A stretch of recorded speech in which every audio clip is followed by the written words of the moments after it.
خوش كان رسول الله صلى الله عليه وسلم لحديث صحيح فرمي اتقوا اللعانين. قالوا وما اللعانان يا رسول الله؟ قال الذي يتخلى في طريق الناس أو في ظلهم. للروايات كترى اتقوا الملاعن الثلاث يكيك لواناء البراز في الموارد. رسول الله صلى الله عليه وسلم لم حديثاء فرمي خوتان بباريزن لو دوشتيك أبيتا معي لعنات،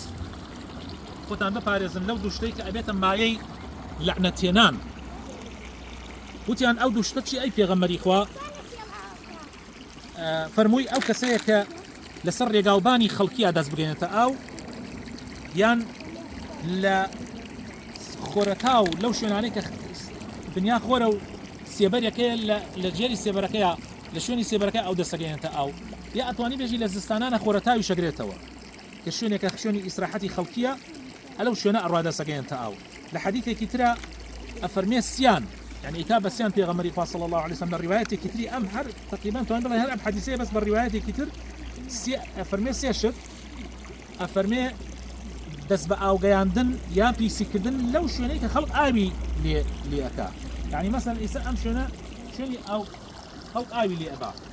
كسي بعدم شونا دس جينتا أو ألو شونا أنا دس جينتا أو براسي أو بري أو لعنتا أكيد يعني خلق لعنتي ليكا خلق لعنتي ليكا جاء يا غمري صلى الله عليه وسلم أفرمي خوتان ببهاري الزلوي خوي تعالى بخاتنا وجوانا كاني خويا مان بيب كارين معايا كاني خواو يا غمري خوا جبل جبكي